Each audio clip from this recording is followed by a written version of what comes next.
Olá, eu sou André Marcolino e eu quero compartilhar um texto que está no Evangelho de Mateus, no capítulo 14, no verso 22, junto com você, que diz assim: Logo a seguir, compeliu Jesus os discípulos a embarcar e passar adiante dele para o outro lado, enquanto ele despedia as multidões.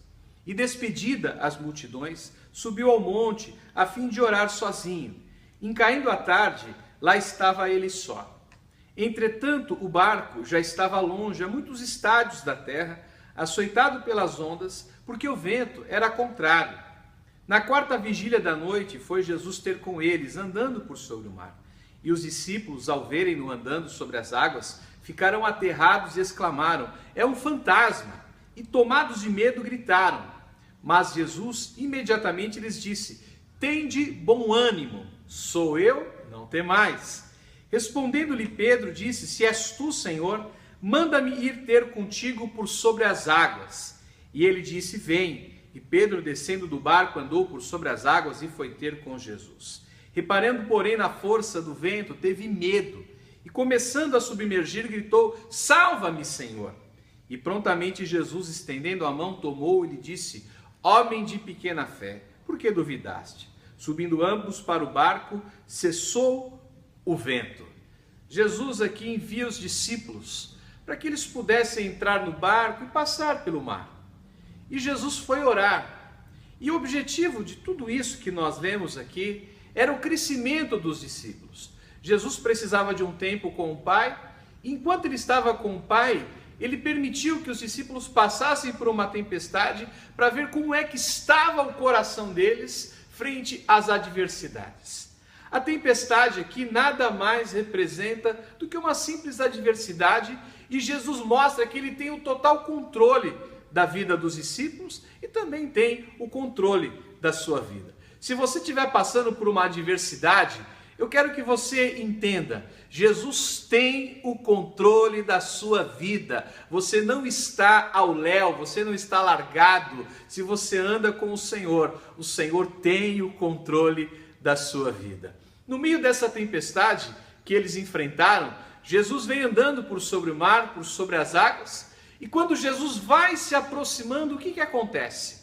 Pedro, ele avista Jesus e ele enche o coração de temor, de medo, porque ele não conseguiu reconhecer Jesus, onde é que Jesus se encaixava no meio daquela tempestade.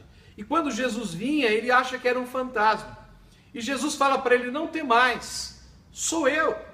E ele, cheio de incredulidade, afobado, cheio de problemas, ele chega e fala: "Mas então, se é o Senhor, deixa eu andar por sobre as águas."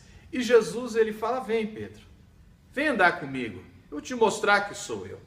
E eu quero que você aprenda comigo, nesse momento, que as tempestades, elas servem para que nós venhamos a crescer.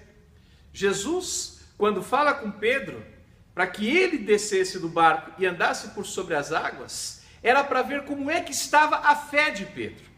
A nossa fé, ela não pode estar fundamentada em desafiar a Deus naquilo que Ele pode fazer, porque Ele pode, Ele já tinha andado por sobre as águas. A tempestade, ela não serve para te matar, ela serve para você crescer.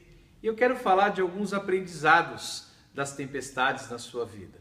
A primeira é que a tempestade serve para te ensinar. Em Mateus 8, 23, os discípulos passaram pela primeira tempestade da vida deles ao lado de Jesus Cristo. E lá Jesus estava dormindo no barco e eles entraram num desespero terrível e Jesus falou para eles: "Homens de pequena fé." E Jesus acalma a tempestade, acalma o coração deles para que eles pudessem aprender sobre a tempestade. Na vida você passa por tempestade na família, você passa por tempestade na profissão, na saúde, mas fica tranquilo. Se você tiver com a sua fé maior do que o seu problema, se o teu coração estiver mais na fé do que na situação difícil, pode ter certeza, você vai crescer com isso. Muitas vezes estamos caminhando com o Senhor e já achamos que está tudo bem, que já crescemos, que já aprendemos, que agora o nosso tempo é maravilhoso. E aí vem uma tempestade. E nessa tempestade é provado como é que está o nosso coração. Jesus mandou Pedro descer do barco e Pedro caminhou só até onde Deus sustentava ele. E quando ele precisava ser sustentado pela fé dele, ele tropeça, ele afunda, ele naufraga. Mas Jesus não o abandona, Jesus estende a mão, mas fala, homem de pequena fé. Talvez hoje você está no meio de um furacão e serve a Deus há muito tempo. Será que você não ficou distraído? Será que você não se distanciou do Senhor? E hoje o Senhor está te chamando no meio dessa tempestade para você recobrar a sua fé, recobrar o seu ânimo, que você possa mudar de nível através da sua fé em Jesus Cristo. Em terceiro lugar, a tempestade também serve para nos consertar. Jonas, ele recebeu uma palavra de Deus, vá para Nínive. E ele comprou uma passagem e foi para Tarsis. E ele entrou no barco e aconteceu uma grande tempestade. Está lá em Jonas, no capítulo 1, no verso 4, que diz assim: Mas o Senhor lançou sobre o mar um forte vento, e fez-se no mar uma grande tempestade, e o navio estava a ponto de se despedaçar. Olha só a besteira que Jonas estava fazendo com a vida dele.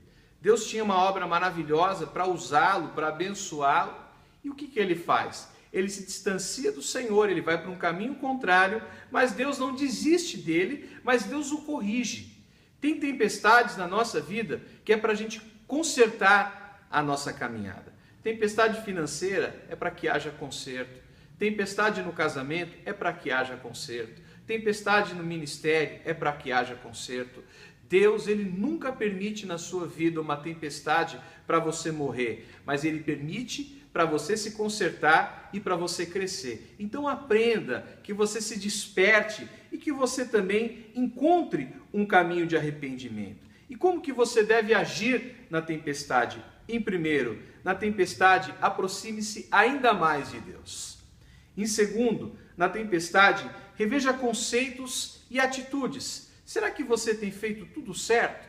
Será que você não está com paradigmas, com pensamentos que não são os pensamentos de Deus? Número 3, mantenha a sua calma e a fé. Jesus Cristo vai vir ao seu encontro para te libertar. Mas cresça, pega essa ministração, compartilha.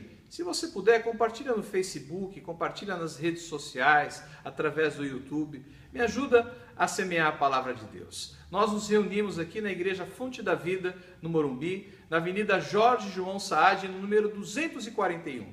Nós temos cultos às 10 da manhã no domingo, às 19h30, às quartas-feiras, às 20 horas e na quinta-feira, às 20 horas. Tá bom? Deus te abençoe e venha estar conosco em nome de Jesus Cristo.